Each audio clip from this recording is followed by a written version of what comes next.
नमस्कार दोस्तों, मैं सुनील ढाका। विनायक नर्सिंग एकेडमी के ऑनलाइन प्लेटफॉर्म में आप सभी लोगों का स्वागत है, हार्दिक अभिनंदन है। बेटा, आज का जो टॉपिक रहेगा वो पीडियाट्रिक ऑफ नर्सिंग का एमसीक्यू रहेगा। बच्चों, पीडियाट्रिक ऑफ नर्सिंग का एमसीक्यू रहेगा। आज का जो अपना टॉपिक है वो बहुत ही इंपॉर्टेंट टॉपिक है, बहुत ही इंपॉर्टेंट एमसीक्यू है। केवल आप ये मान के चलिएगा, अगर यहाँ पे विनायक नर्सिंग एकेडमी के प्लेटफॉर्म पे अगर आपको 20 क्वेश्चन करवाए जाते हैं तो इसका मतलब आप मानिएगा कि वो कम से कम 100 क्वेश्चन के बराबर है। क्योंकि यहाँ पे विथ रेशनल एंड एक क्वेश्चन से 4 क्वेश्चन कैसे बनाए जाते हैं बेटा, ये आपको विनायक नर्सिंग एकेडमी यहाँ पे सिखाएगा। एग्जामिनर किसी भी तरीके से पूछ ले, लेकिन आप उसके चंगुल में कभी भी नहीं फंसोगे अगर आपने विनायक नर्सिंग एकेडमी के यहाँ से क्वेश्चन सेशन लिया है तो चलिए स्टार्ट करते हैं पीडियाट्रिक ऑफ नर्सिंग का फर्स्ट एमसीक्यू।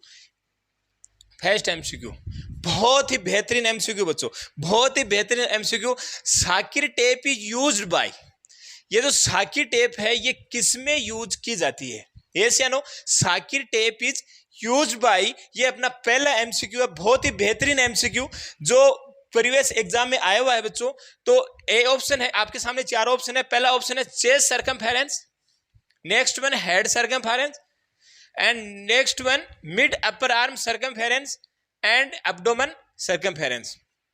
पहली बात, Sakir tape is used bye, Sakir tape किस में यूज की जाती है? तो सबसे पहले मैं आपको आंसर बता देता हूं। इसका जो राइट आंसर जाएगा बेटा वो जाएगा mid upper arm circumference. Mid upper arm circumference है, इसको शॉर्ट में MUSC बोला जाता है। MUSC बोला जाता है डियर। कई बार क्वेश्चन आएगा तो वहां पे आपको पूरा मिड अपर आर्म सर्कमफेरेंस नहीं लिखा हुआ मिलेगा। आपको 90% मैं गारंटी देता हूं, बहुत से क्वेश्चनों में देखा MUSC वहां पे आपको देखने को मिलेगा। तो मिड अपर आर्म सर्कमफेरेंस का मतलब होता है जो अपना जो आर्म है इसका सर्कमफेरेंस कितना होता है। तो इसका नॉर्मल सर्कमफेरेंस मैं आपको बता देता हूं बेटा। मिड अपर आर्म सर्कमफेरेंस का जो नॉर्मल होता है वो होता है 11 to 13 सेंटीमीटर। बहुत अच्छा क्वेश्चन, बहुत ही अच्छा क्वेश्चन, बहुत बार आया हुआ है। चेस्ट सर्कमफेरेंस, हेड सर्कमफेरेंस, इसके मुकाबले अभी जो रिप्रेजेंट में, अभी जो इस टाइम में जो सबसे मोस्ट क्वेश्चन चल रहा है वो चल रहा है मिड अपर आर्म सर्कमफेरेंस का। यानी कि पहले ये क्वेश्चन पूछे जाते थे, लेकिन आजकल लेटेस्ट है ना, वो आपको MUSC के बारे में पूछा जाता है बेटा। ठीक है, और ये और बताता हूं कि chest circumference, head circumference, abdomen circumference, इसको मेजर करने के लिए क्या काम में लिया जाता है? Inch tape. यस या नो? क्या काम में लिया जाता है? Inch tape. इंच टेप काम में लिया जाता है बच्चों। क्या काम में लिया जाता है? इंच टेप काम में लिया जाता है। Correct answer is C, MUSC इसका करेक्ट आंसर है। साकिर टेप किस में काम में ली जाती है? मिड अपर आर्म सर्कमफेरेंस में काम में ली जाती है। ये साकिर टेप का डायग्राम है, ये साकिर टेप का डायग्राम है। और ये देखिए आप साकिर टेप किस तरीके से यूज करते हो, किस तरीके से आर्म के ऊपर आप इसको बांधते हो, लगाते हो।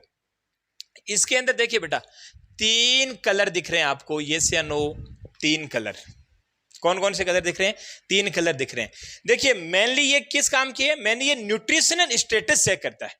न्यूट्रिशनल स्टेटस चेक करता है, माल न्यूट्रिशन बच्चा है या नहीं है, उसके लिए आता है ये। यस या नो? तो सबसे पहला जो है ग्रीन कलर, सबसे पहला क्या है? Green colour. तो ग्रीन का मतलब होता है कि बच्चा माल न्यूट्रिएंट नहीं है। ग्रीन का मतलब होता है माल न्यूट्रिएंट बच्चा नहीं है। अगर आपने MUSC किया और अगर आपका मेजरमेंट ग्रीन तक आता है तो इसका मतलब बेबी माल न्यूट्रिएंट नहीं है, न्यूबॉर्न बच्चा माल न्यूट्रिएंट नहीं है। अगर येलो पे आता है तो इसका मतलब मॉडरेट माल न्यूट्रिशन है। क्या है? मॉडरेट माल न्यूट्रिशन है। और अगर रेड पे आता है तो इसका मतलब सीवियर माल न्यूट्रिशन, सीवियर माल न्यूट्रिशन है बच्चों। तो ये आपके सामने साकिर टेप के बारे में सारी चीजें मैंने खोल के बता दी हैं। कम से कम 4 से 5 MCQ यहां पे आ गए हैं। नेक्स्ट वन बात करते हैं, what is common sign of dehydration? Yes या नो? डिहाइड्रेशन का कॉमन साइन पीडियाट्रिक पेशेंट में यानी बच्चे के अंदर कॉमन साइन डिहाइड्रेशन का क्या है बच्चों? पहला फ्रीक्वेंट यूरिनेशन। आप खुद जानते हैं अगर डिहाइड्रेशन होता है तो वहां पे यूरिन बार बार लगता है क्या? नहीं लगता। इसका मतलब ये क्वेश्चन क्या है? ये आंसर क्या है इसका? गलत। बार बार यूरिन नहीं लगता है वहां पे।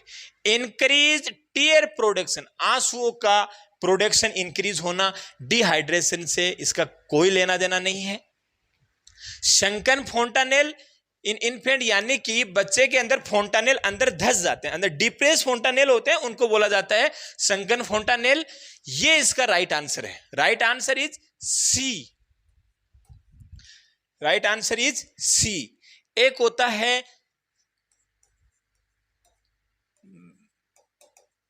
BULGING, bulging fontanelle. Bulging fontanelle आपको हाइड्रोसिपिलस में मिलता है। बल्जिंग फोंटानेल किस में मिलता है? हाइड्रोसिपिलस के अंदर मिलता है। तो शंकन फोंटानेल है वो किसका कॉमन साइन है? डिहाइड्रेशन का कॉमन साइन है। Rapid weight gain, weight gain का कहीं ना कहीं डिहाइड्रेशन से कोई प्रकार का संबंध नहीं है, क्योंकि आगे ही बॉडी क्या है? डिहाइड्रेट है। तो वेट गेन कभी भी नहीं होता है, वेट लॉस जरूर हो सकता है डिहाइड्रेशन की वजह से। तो इसका जो राइट आंसर जाएगा बच्चों, वो जाएगा, correct answer is C, sunken fontanelle. Yes या नो? नेक्स्ट एमसीक्यू के ऊपर चलते हैं। What is the primary purpose? What is the primary purpose of Apgar scoring immediate after birth? आपको पता है कि एट बर्थ, जन्म के तुरंत पश्चात अपन अपगार स्कोर चेक करते हैं। Immediate care of new born का एक पॉइंट है। Immediate care of newborn के अंदर अपन क्या चेक करते हैं?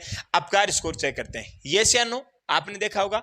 तो ये पूछ रहा है कि अपगार स्कोर का पर्पज है ना, what is the primary purpose, क्या है प्राइमरी पर्पज क्या है? तो अपन अपगार स्कोर के अंदर 5 चीजें देखते हैं। यस या नो? अपगार स्कोर के अंदर अपन APGAR, अपगार स्कोर के अंदर अपन 5 चीज देखते हैं। A4 होता है अपीयरेंस, P4 होता है पल्स रेट या heart rate, grimace, activity and respiration.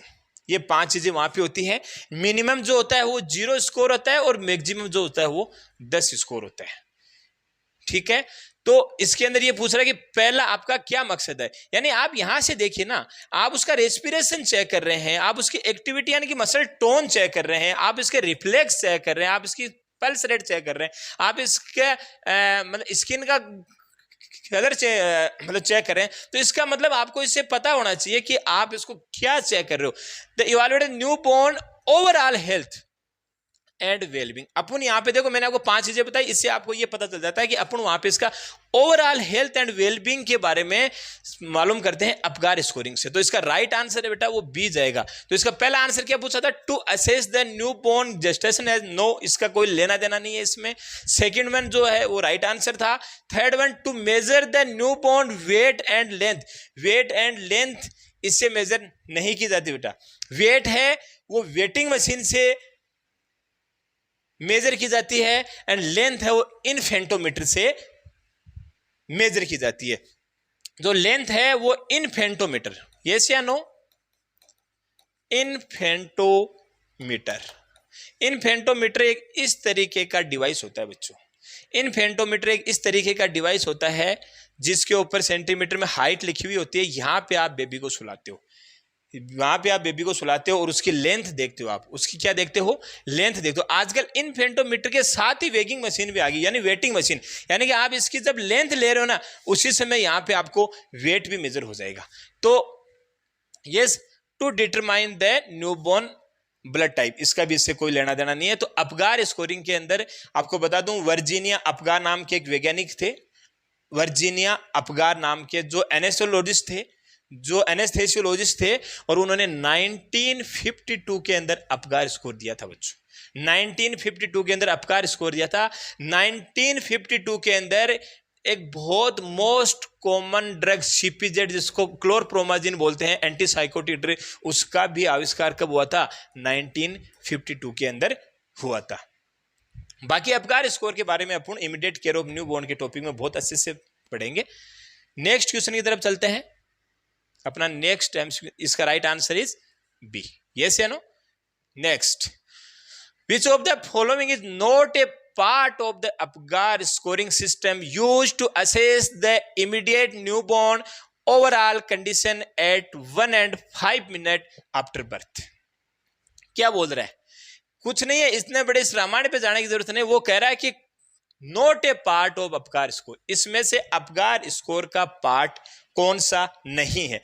मैंने आपको अभी बताया था अपगार स्कोर के अंदर 5 चीजें हैं, यस या नो? तो कौन सी चीज जो अपगार स्कोर का पार्ट नहीं है, अपने को सिर्फ और सिर्फ ये ढूंढना है।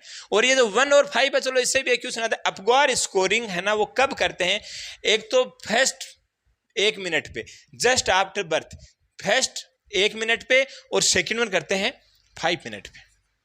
सेकेंड वन कब करते हैं? 5 मिनट पे।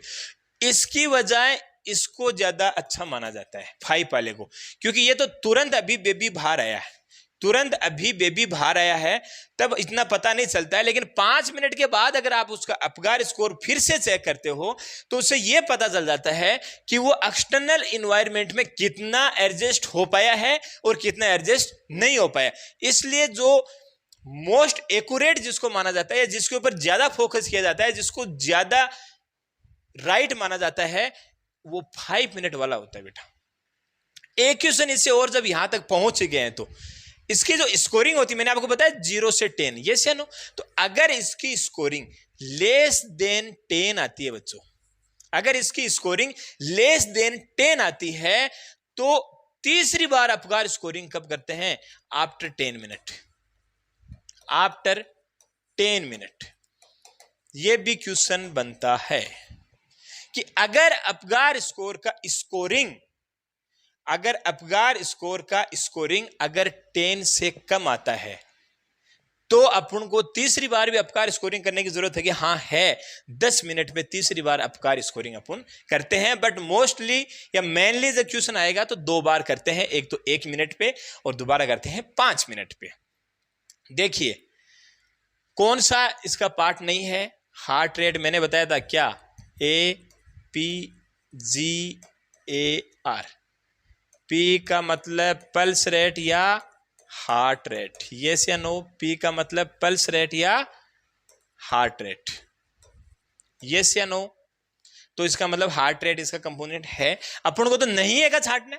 दूसरा है रेस्पिरेटरी रेट, ये रहा respiration. Third one muscle tone, जो एक्टिविटी है बेटा, जो एक्टिविटी है, जो एक्टिविटी है वो मसल टोन को डिटरमाइन करता है, यानी कि एक्टिविटी और मसल टोन एक ही बात है।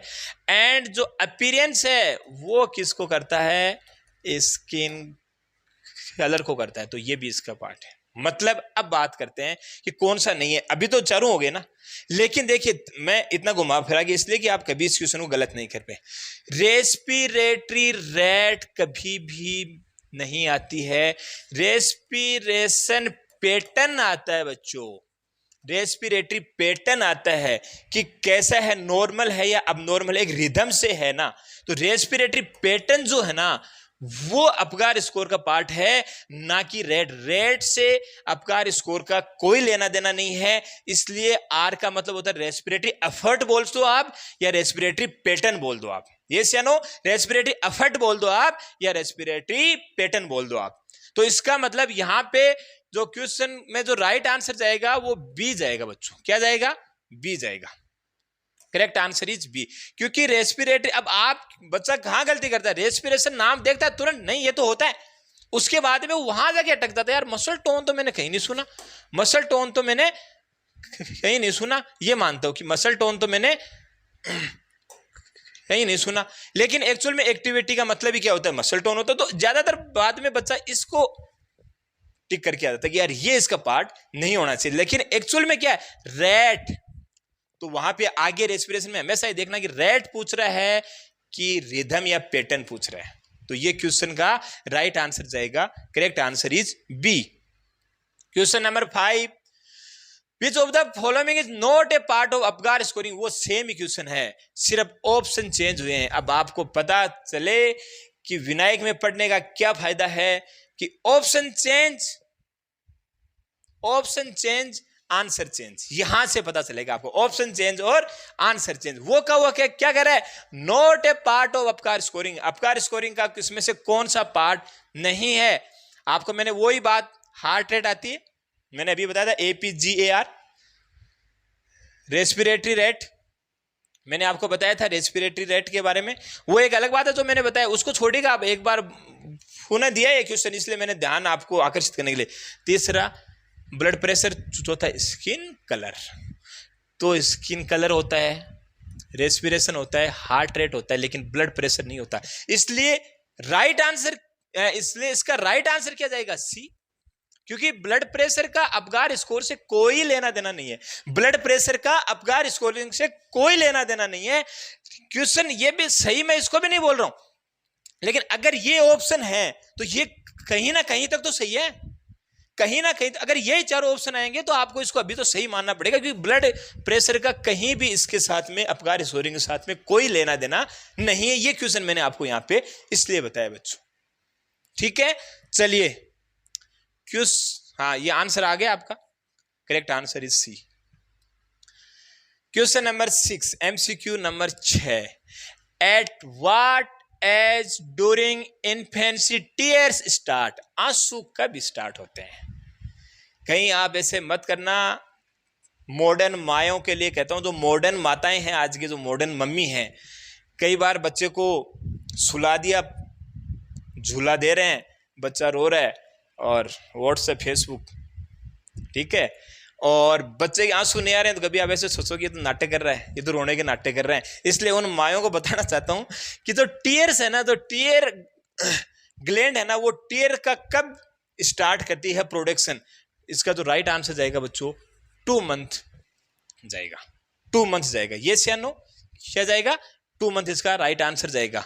1 मंथ, 2 मंथ, 3 मंथ और 4 मंथ। अगर ये चारों सेम ही ऑप्शन आते हैं इस तरीके से 1 2 3 4, तो इसका जो राइट आंसर है वो क्या जाएगा? 2 मंथ जाएगा। 2 मंथ के अंदर प्रोडक्शन स्टार्ट होता है टीयर्स का। 2 महीने बाद का जो बेबी अगर वो रोएगा तब उसके आंखों में आंसू आएंगे। अगर 2 महीने से पहले अगर बेबी रोता है तो उसके आंसू वहां पे आपको नहीं देखने को मिलेंगे। यस या नो? नेक्स्ट एमसीक्यू की तरफ, इसका राइट आंसर मैंने बताया आपको, correct answer is B. Social smile develop at what age? कौन सी एज है जब बच्चे के अंदर सोशल स्माइल डेवलप हो जाती है? जब भी कोई आता है घर के अंदर, बच्चा लेट रहा है, आपको देख के वो स्माइल करेगा, दैट इज सोशल स्माइल। तो सोशल स्माइल कौन सी एज के अंदर आपको देखने को मिलती है? Right answer is 2 month. Right answer is 2 month. नहीं तो 4 है, ना 5 ना 1 है। तो सोशल स्माइल का जो राइट आंसर है वो 2 महीने है। और अगर ये क्वेश्चन एक और आ जाता है, रिकॉग्नाइज द मदर,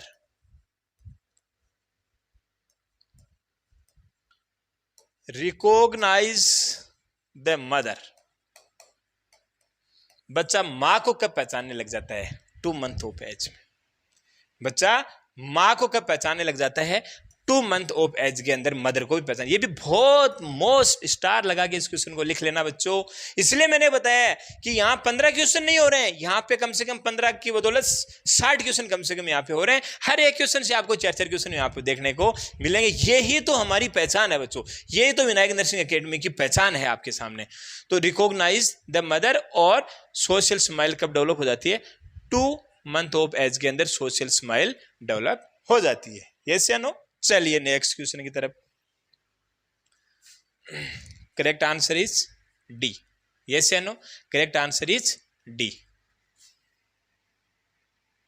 अच्छा, अगर इस तरीके से क्वेश्चन आए, मान लो कि जैसे मान लो ये ऑप्शन है, इन ऑप्शन की जगह मैं एक बार और ऑप्शन लिख देता हूं, जैसे आपको, जैसे 1 to 2 मंथ आ जाए। 1 मिनट, चलो बहुत अच्छे से इसको एक बार देख लेते हैं। अगर यहां पे ऑप्शन इस तरीके से आ जाए 1 to 2 month, 2 to 3 month, 3 to 4 month and 4 to 5 month, तो जो पीछे वाला है उसको माना जाता है। यस या नो? इसको माना जाता है। यानी कि यहां से तो शुरू तो हो गए ना, 2 महीने से शुरू तो हो गए ना, तो इसका राइट आंसर क्या जाएगा बाद में आपको? 2 to 3 मंथ, क्योंकि राइट आंसर क्या है।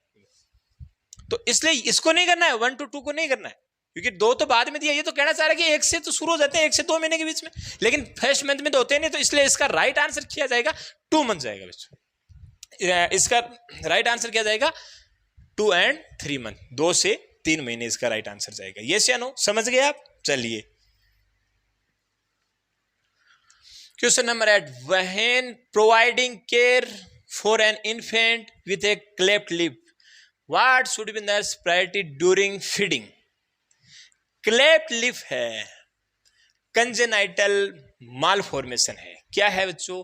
एम्ब्रियोनिक डेवलपमेंट का कंजेनाइटल मालफॉर्मेशन की डिजीज है जिसका नाम है क्लेफ्ट लिप, यानी कि होठ है वो कटा हुआ होठ है।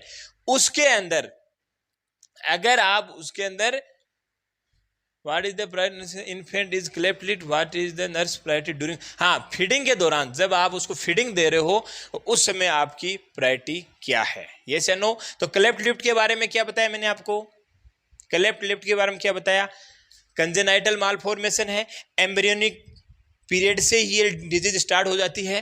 तो इसके अंदर देखिए, ensuring that the infant finish the entire body, entire बोतल को फिनिश करना, इसका कोई लेना देना नहीं होता है। बोतल को फिनिश करना, ठीक है ना, कि भाई अपन ये ध्यान रखें कि इसने पूरी बोतल खाली की है या नहीं की। Feeding in infant using the nipple with a मतलब स्मॉल होल, नहीं उस निप्पल का स्मॉल होल, या जब मतलब इन्फेंट है ना उसका विथ ए स्मॉल होल, नहीं इसका कोई जरूरत नहीं है। स्मॉल होल की वहां पे आपको कोई जरूरत नहीं है।